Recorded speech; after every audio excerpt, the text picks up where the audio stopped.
else to get united. Like, what we gotta do is meet everybody on 149th Street at the bench. Today I want to talk to you guys about the worst advice you can possibly receive in graffiti, and I'm going to be straightforward with it and say it is, you should do graffiti legally. That is by far the worst advice. Now, some of you more hardcore bombers might hear me say this, and you might immediately kind of like revolt and be like, whoa, whoa, whoa, whoa, whoa, hold up. But hear me out. I'm pretty sure most of you guys would agree, any mature-minded, experienced writer would not give that advice. If I remember correctly, even Saber came out and said that even he recommends people don't do illegal graffiti, because a mature-minded, experienced writer understands that this isn't worth it, man. You risk your life, you risk your freedom for what? For the respect of people you'll never meet, or the respect of people who don't even care about you? The respect is so shallow in graffiti that with the next generation of graffiti artists, you'll be forgotten. Like, nobody actually cares. And then people say, oh wait, well, you're doing it for yourself. The people who do it for themselves fall in, typically speaking, one of two categories. Either their life is so screwed up to where graffiti is the better option that they have as opposed to gangs and drugs, so on and so forth, or they're downright immature and stupid. Those are the two major categories, and what I've found by speaking to you guys is many of us, most of us, fall into the first category where we feel trapped in our life or something isn't right in our life to where we end up going and resorting to illegal graffiti. But a mature-minded, experienced writer knows that you should probably just work on your life instead of doing graffiti illegally. Priorities, you know, that's important. So instead of making your life worse with jail time, fines, so on and so forth as a result of illegal graffiti, you can instead work on your life to better yourself and not do graffiti illegally. Now don't get me wrong, I got tons of respect for writers. We're talking about bestowing advice on the next generation of graffiti artists. That's what this is about. For those people who are already in the game, I'm not here in order to preach to you and tell you to stop doing illegal graffiti. I know it's not gonna happen. But I got people in my DMs asking me if they should go ahead and break the law. Some of these people are in they're like 8 years old. And the age ranges all the way from that to like 30, 40, 50-year-olds.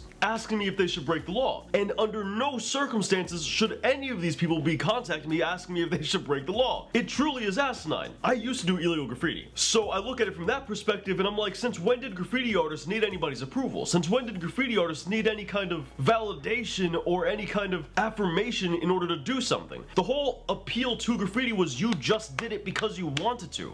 You went ahead and became a writer because you did what you wanted when you wanted to do it. You had that kind of personality. It was baked into you. So if you ask me, anybody who needs to ask if they should do graffiti illegally, no, you're not built for it. You're simply not built for it. If you're the kind of person who's self-conscious enough, cowardly enough, and timid enough, or not confident enough in order to be self-assured enough in order to know whether or not that's for you, then it's not for you. It's that simple. In the past, graffiti was hard to do if you were a coward. Sure, don't get me wrong, even back in the 70s you had cowards that did graffiti, no doubt, but you still had to have some kind of proclivity to be a degenerate to some degree in order to do it. Nowadays, it's real easy to be a coward and, you know, think that you can go on that way in graffiti. And that's all fine and dandy until you find yourself in the wrong neighborhood or you mess with the wrong person, and suddenly that's not gonna cut it. Because you're gonna run into people who aren't playing that game. Or you're gonna get caught by the cops and once again, you're up the creek without a paddle. Because once again, they're not playing that game. They're gonna arrest you, they're gonna throw you into a cell, you're gonna get smacked with a fine, depending on where you live, you're gonna catch jail time,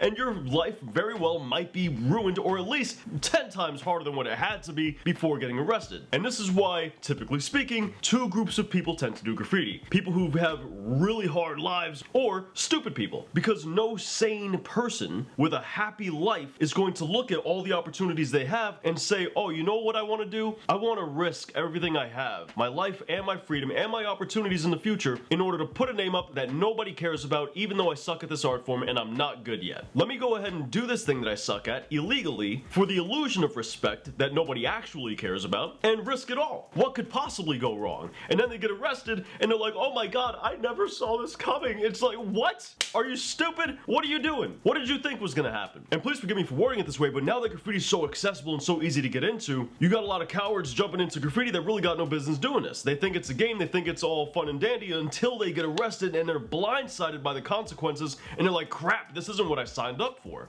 And this is exactly the reason no mature-minded, experienced writer would tell anyone to do illegal graffiti. Because they already know that the people who are built to be writers don't need your approval to be writers. They're just gonna do it. They're the ones who aren't gonna ask you, oh, should I do this? No, they're not built that way. They're built to be writers, so they will be writers. The people who aren't built to be writers are the ones who are gonna ask you how to handle beefs. They're the ones who are going to ask you if they should do graffiti illegally. They're the ones who aren't prepared to do this. Now, always keep in mind, I never recommend anybody do graffiti illegally. But we can't lie to ourselves, the legal path is definitely the better path, number one, and it's better for most people. And hear me out, if you currently do illegal graffiti, even if you're built for it, and you feel like you want to change your path, you feel like you want to start taking things a little bit more illegally, there's nothing wrong with that. There's plenty of incredible graffiti artists that came from the illegal side, they were certainly built for it, and they decided, you know what, I want to keep it legal now. That's 100% okay. In fact, it's the better option. And you kind of get best of both worlds at this point because you put in your work, you paid your dues, you have your knowledge, and you have that experience, that real experience in the streets. But now you can kind of kick back and impart good information and good knowledge and good advice on the next generation, such as don't do graffiti illegally because you understand that it's not worth it. It's funny, man, back when I used to do graffiti illegally and I was being mentored by Demer, he saw my fine art and he saw how I was going with the fine art, and he straight up told me, he said, dude, stop doing graffiti illegally. Pursue this fine art thing. You got something here. Don't do graffiti illegally. Did I listen?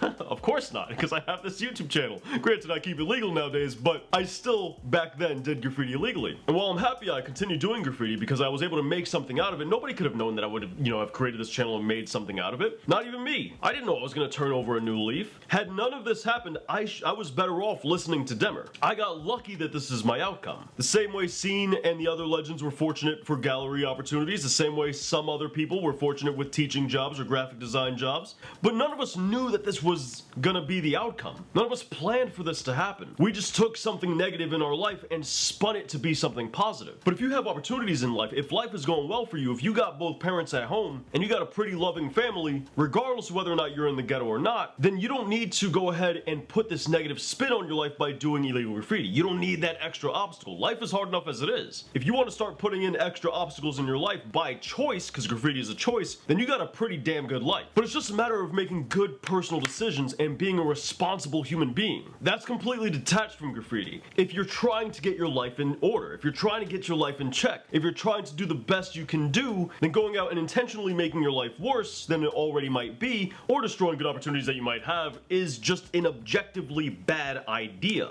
And on the topic of beef, if you need my help for your beefs, then you're not built for beefs, and you shouldn't be, definitely shouldn't be starting them. It's literally that simple. If you're not built to handle your own beefs, then you're not built for beefs. It's that simple. You shouldn't need friends or people online, especially people online, in order to help you with your beefs. That is like top tier cowardice if I ever saw it. If you wanted to tell me you had no nuts and no backbone without saying you have no nuts and no backbone, that would be how you would do it. But dudes, that's pretty much gonna wrap up today's video. I just wanted to talk about the all-time worst graffiti advice of all time, and I think any mature-minded, experienced writer would agree with me when I say that. But please, by all means, don't feel like I'm coming down hard on anybody specific. I feel like it's just important in order to give these real takes, like unfiltered takes on serious topics like this, because it can help change somebody's life for the better. It can help kind of pull somebody away from making bad decisions. And oftentimes, some people don't have somebody experienced in order to go ahead and shed light like that. And plenty of you guys have that experience. So by all means, share your opinions in the comments down below. Maybe it'll help alter somebody's,